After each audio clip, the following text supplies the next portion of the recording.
देखते हैं हम 27/9/2025 के मधुर महावाक्य। बाबा ने कहा, मीठे बच्चे, तुम अभी सच्ची सच्ची पाठशाला में बैठे हो। यह सत्संग भी है। यहाँ तुम्हें सत बाप का संग मिला है जो पार लगा देता है। प्रश्न है, हिसाब किताब के खेल में मनुष्यों की समझ और तुम्हारी समझ में कौन सा अंतर है? उत्तर है, मनुष्य समझते हैं यह जो दुख सुख का खेल चलता है, यह दुख सुख सब परमात्मा ही देते हैं, और हम बच्चे समझते हैं कि यह हर एक के कर्मों के हिसाब का खेल है। बाप किसी को भी दुख नहीं देते, वह तो आते ही है सुख का रास्ता बताने। बाबा कहते हैं, बच्चे, मैंने किसी को भी दुखी नहीं किया है, यह तो तुम्हारे ही कर्मों का फल है। गीत है इस पाप की दुनिया से। ओम शांति। मीठे मीठे रूहानी बच्चों ने गीत सुना। किसको पुकारते हैं? बाप को। बाबा आकर इस पाप की कलयुगी दुनिया से सत्युगी पुण्य की दुनिया में ले चलो। अभी जीवात्माएं सब कलयुगी है, उन्हों की बुद्धि ऊपर जाती है। बाप कहते हैं, मैं जो हूँ जैसा हूँ ऐसा कोई नहीं जानते हैं। ऋषि मुनि आदि भी कहते हैं, हम रचेता मालिक अर्थात बेहद के बाप और उनकी बेहद की रचना के आदि मध्य अंत को नहीं जानते हैं। आत्माएं जहाँ रहती है वह है ब्रह्म महातत्व, जहाँ सूर्य चांद नहीं होते हैं, न मूल वतन न सूक्ष्म वतन में। बाकी इस मानवे में तो बिजलियां आदि सब चाहिए ना, तो इस मानवे को बिजली मिलती है। रात को चांद सितारे, दिन में सूर्य। यह है बत्तियां।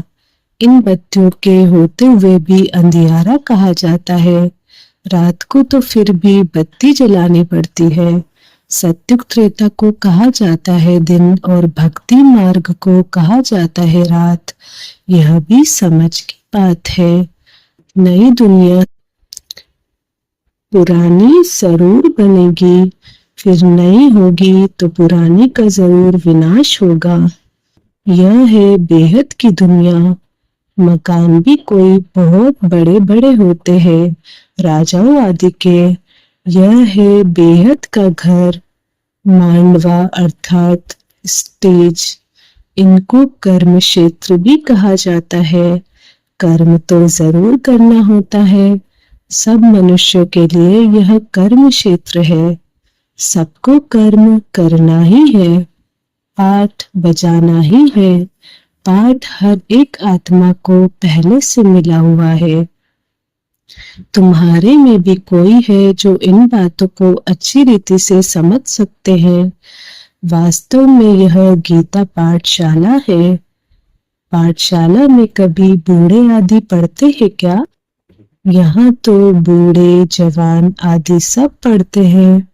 वेदों की पाठशाला नहीं कहेंगे, वहां कोई भी एम ऑब्जेक्ट होती नहीं है। हम इतने वेद शास्त्र आदि पढ़ते हैं, इनसे क्या बनेंगे वह जानते नहीं। कोई भी जो सत्संग है, एम ऑब्जेक्ट कुछ नहीं है। अब तो उनको सत्संग कहने से लज्जा आती है। सत तो एक बाप ही है जिसके लिए कहा जाता है, संग तारे कुसंग बोरे। कुसंग कलयुगी मनुष्यों का, सत का संग तो एक ही है। अभी तुमको वंडर लगता है। सारे सृष्टि के आदि मध्य अंत का ज्ञान बाप कैसे देते हैं? तुमको तो खुशी होनी चाहिए। तुम सच्ची सच्ची पाठशाला में बैठे हो। बाकी सब है झूठी पाठशालाएं। उन सत्संगों आदि से कुछ भी बनकर निकलते नहीं। स्कूल कॉलेज आदि से फिर भी कुछ बनकर निकलते हैं, क्योंकि पढ़ते हैं, बाकी कहाँ भी पढ़ाई नहीं है। सत्संग को पढ़ाई नहीं कहेंगे। शास्त्र आदि तो पढ़कर फिर दुकान खोल बैठते हैं, पैसा कमाते हैं। ग्रंथ थोड़ा सीख कर गुरुद्वारा खोल बैठ जाते हैं। गुरुद्वारे भी कितने खोलते हैं। गुरु का द्वार अर्थात घर कहेंगे ना, फाटक खुलता है, वहां जाकर शास्त्र आदि पढ़ते हैं। तुम्हारा गुरुद्वारा है मुक्ति और जीवन मुक्ति धाम, सतगुरु द्वार। सतगुरु का नाम क्या है? अकाल मूरत। सतगुरु को अकाल मूरत कहते हैं। वह आकर मुक्ति जीवन मुक्ति का द्वार खोलते हैं। अकाल मूरत है ना, जिसको काल भी नहीं खा सकता है। आत्मा है ही बिंदी, उनको काल कैसे खाएगा? वह आत्मा तो शरीर छोड़कर भाग जाती है। मनुष्य समझते थोड़ी है कि एक पुराना शरीर छोड़ फिर जाए दूसरा लेगी, फिर इसमें रोने की क्या दरकार है। यह तुम जानते हो, ड्रामा अनादि बना हुआ है। हर एक को पाठ बजाना ही है। बाप ने समझाया है, सत्युग में है नष्टो मोह। मोह जीत की भी कहानी है ना, पंडित लोग सुनाते हैं। माताएं भी सुन सुनकर फिर ग्रंथ रख बैठ जाती है सुनाने के लिए। बहुत मनुष्य जाकर सुनते हैं, उनको कहा जाता है कनरस। ड्रामा प्लान अनुसार मनुष्य तो कहेंगे हमारा दोष क्या है। बाप कहते हैं तुम हमको बुलाते हो कि दुख की दुनिया से ले जाओ। अब मैं आया हूँ तो मेरा सुनना चाहिए ना। बाप बच्चों को बैठ समझाते हैं। अच्छी मत मिलती है तो वह लेनी चाहिए ना। तुम्हारा भी कोई दोष नहीं है, यह भी ड्रामा था। राम राज्य रावण राज्य का खेल बना हुआ है। खेल में कोई हार जाते हैं तो उनका दोष थोड़ी है। जीत और हार होती है, इसमें लड़ाई की बात नहीं। तुमको बादशाही थी, यह भी आगे तुमको मालूम नहीं था। अभी तुम समझते हो जो सर्विसेबल है, जिसका नाम बाला है। दिल्ली में सबसे नामी ग्रामी समझाने वाला कौन है? तो झट नाम लेंगे जगदीश का। तुम्हारे लिए मैगजीन भी निकालते हैं, उसमें सब कुछ आ जाता है। अनेक प्रकार की पॉइंट्स लिखते हैं, ब्रिजमोहन भी लिखते हैं। लिखना कोई मासी का घर थोड़ी है। जरूर विचार सागर मंथन करते हैं, अच्छी सर्विस करते हैं। कितने लोग पढ़कर खुश होते हैं। बच्चों को भी रिफ्रेशमेंट मिलती है। कोई प्रदर्शनी में बहुत माथा मारते हैं। कोई कर्म बंधन में फंसे हुए हैं, इसलिए इतना उठा नहीं सकते हैं। यह भी कहेंगे ड्रामा। अबलाओं पर भी अत्याचार होने का ड्रामा में पाठ है। ऐसा पाठ क्यों बजाया? यह प्रश्न ही नहीं उठता। यह तो अनादि बना बनाया ड्रामा है, उनको कुछ कर थोड़ी सकते हैं। कोई कहते हैं हमने गुनाह क्या किया जो ऐसा पाठ रखा है। अब गुनाह की तो बात नहीं, यह तो पाठ है। अबलाए कोई तो निमित्त बनेगी जिन पर सितम होंगे। ऐसे तो फिर सब कहेंगे हमको यह पाठ क्यों? नहीं, यह बना बनाया ड्रामा है। पुरुषों पर भी अत्याचार होते हैं। इन बातों में है सहनशीलता कितनी रखनी पड़ती है। बहुत सहनशीलता चाहिए। माया के विघ्न तो बहुत पड़ेंगे। विश्व की बादशाही लेते हो तो कुछ मेहनत करनी पड़े। ड्रामा में आपदाएं खिटपिट आदि कितनी है। अपलाओं पर अत्याचार लिखा हुआ है।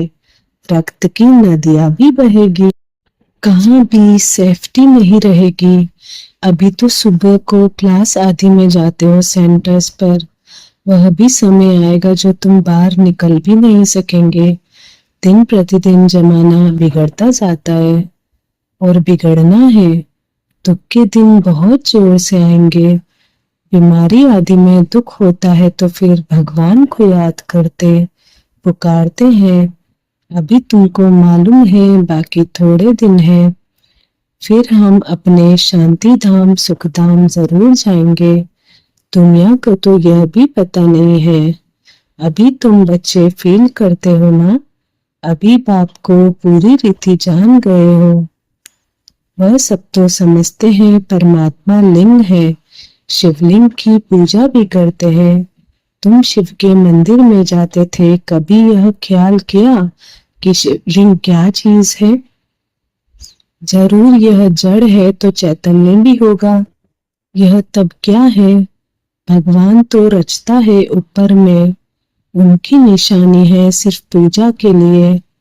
पूज्य होंगे तो फिर यह चीजें नहीं होंगी। शिव काशी के मंदिर में जाते हैं, किसको पता थोड़ी ये भगवान निराकार है। हम भी उनके बच्चे हैं, बाप के बच्चे होकर फिर हम दुखी क्यों हैं? विचार करने की बात है ना। आत्मा कहती है हम परमात्मा की संतान हैं, फिर हम दुखी क्यों हैं? बाप तो है ही सुख देने वाला, बुलाते भी है, हे भगवान हमारे दुख मिटाओ। वह कैसे मिटाए? दुख सुख यह तो अपने कर्मों का हिसाब है। मनुष्य समझते हैं सुख का एवजा सुख, दुख का एवजा दुख परमात्मा ही देते हैं, उन पर रख देते हैं। बाप कहते हैं मैं कभी दुख नहीं देता हूँ, मैं तो आधा कल्प के लिए सुख देकर जाता हूँ। यह फिर सुख और दुख का खेल है। सिर्फ सुख का ही खेल होता फिर तो यह भक्ति आदि कुछ न हो। भगवान से मिलने के लिए ही यह भक्ति आदि सब करते हैं ना। अब बाप बैठ सारा समाचार सुनाते हैं। बाप कहते हैं तुम बच्चे कितने भाग्यशाली हो, उन ऋषि मुनियों आदि का कितना नाम है। तुम हो राज ऋषि, वह है हठयोग ऋषि। ऋषि अर्थात पवित्र। तुम स्वर्ग के राजा बनते हो तो पवित्र जरूर बनना पड़े। सत्युग त्रेता में जिनका राज्य था उनका ही फिर होगा, बाकी सब पीछे आएंगे। तुम अभी कहते हो हम श्रीमत पर अपना राज्य स्थापन कर रहे हैं। पुरानी दुनिया का विनाश होने में भी समय तो लगेगा ना। सत्युग आना है, कलयुग जाना है। कितनी बड़ी दुनिया है, एक एक शहर मनुष्यों से कितना भरा हुआ है। धनवान आदमी दुनिया का चक्र लगाते हैं, परंतु यहाँ सारी दुनिया को कोई देख न सके।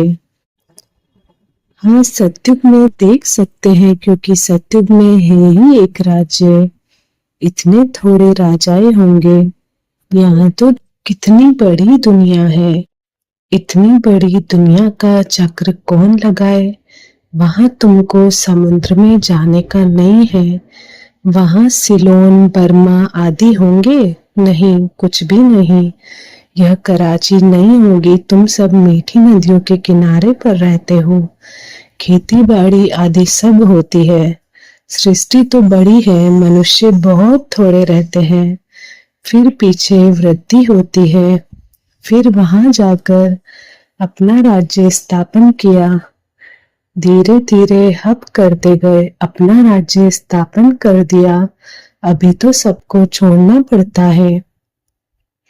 एक भारत ही है जिसने किसी का भी राज्य छीना नहीं है, क्योंकि भारत असल में अहिंसक है ना। भारत ही सारी दुनिया का मालिक था और सब पीछे आए हैं, जो टुकड़े टुकड़े लेते गए हैं। तुमने कोई को हब नहीं किया है, अंग्रेजों ने हब कर लिया है। तुम भारतवासियों को तो बाप विश्व का मालिक बनाते हैं। तुम कहाँ गए थोड़ी हो, तुम बच्चों की बुद्धि में यह सारी बातें हैं।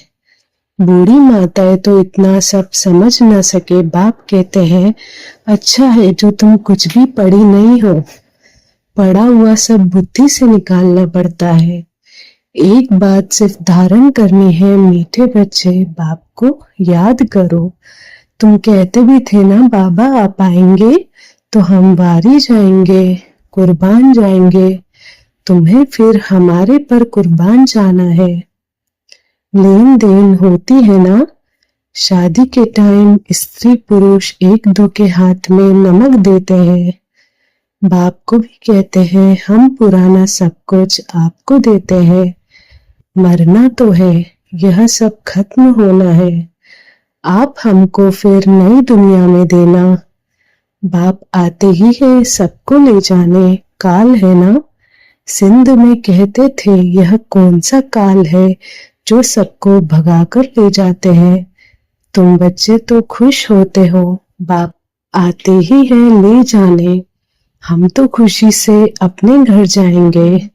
सहन भी करना पड़ता है। अच्छे अच्छे बड़े बड़े घर की माताएं मारे खाती हैं। तुम सच्ची कमाई करते हो। मनुष्य थोड़ी जानते हैं वह है ही कलयुगी शूद्र संप्रदाय। तुम हो संगम युगी पुरुषोत्तम बन रहे हो।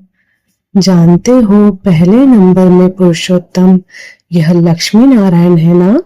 फिर डिग्री कम होती जाएगी, ऊपर से नीचे आते रहेंगे, फिर आहिस्ते आहिस्ते गिरते रहेंगे। इस समय सब गिर चुके हैं।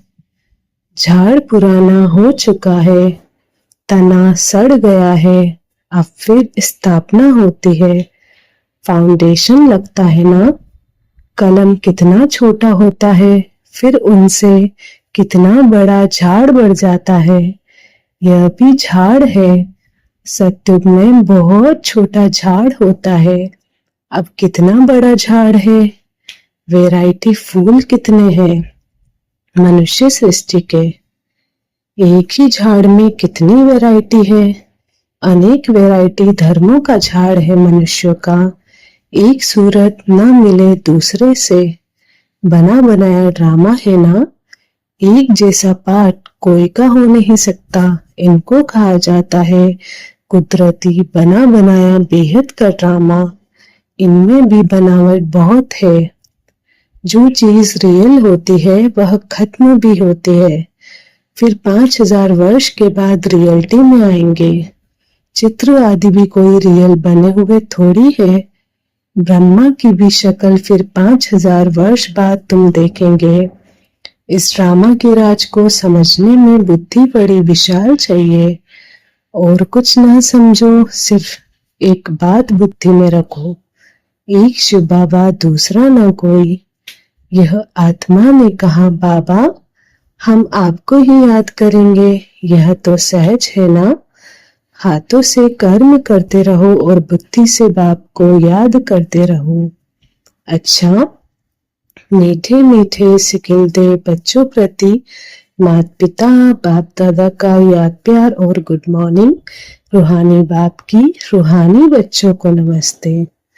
धारणा के लिए मुख्य सार है। पहला पॉइंट, सहनशीलता का गुण धारण कर माया के विघ्नों में पास होना है। अनेक आपदाएं आएंगी, अत्याचार होंगे, ऐसे समय पर सहन करते बाप की याद में रहना है। सच्ची कमाई करनी है। दूसरा पॉइंट है विशाल बुद्धि बन। इस बने ड्रामा को अच्छी रीति समझना है। यह कुदरती ड्रामा बना हुआ है, इसलिए प्रश्न उठ नहीं सकता। बाप जो अच्छी मत देते हैं उस पर चलते रहना है। वरदान है माया जीत विजयी बनने के साथ साथ पर उपकारी भव। अभी तक स्व कल्याण में बहुत समय जा रहा है, अब पर उपकारी बनो। माया जीत विजयी बनने के साथ साथ सर्व खजानों के विधाता बनो, अर्थात हर खजाने को कार्य में लगाओ। खुशी का खजाना, शांति का खजाना, शक्तियों का खजाना, ज्ञान का खजाना, गुणों का खजाना, सहयोग देने का खजाना बांटो और बढ़ाओ।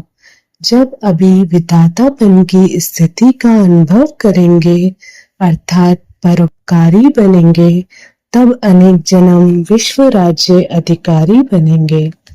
स्लोगन है, विश्व कल्याणकारी बनना है तो अपनी सर्व कमजोरियों को सदाकाल के लिए विदाई दो। अव्यक्त इशारे अब लगन की अग्नि को प्रज्वलित कर योग को ज्वाला रूप बनाओ। जैसे किला बांधा जाता है जिससे प्रजा किले के अंदर सेफ रहे, एक राजा के लिए कोठरी नहीं बनाते, किला बनाते हैं। आप सभी भी स्वयं के लिए, साथियों के लिए, अन्य आत्माओं के लिए ज्वाला रूप याद का किला बांधो। याद की शक्ति की ज्वाला हो तो हर आत्मा सेफ्टी का अनुभव करेगी। ओम शांति।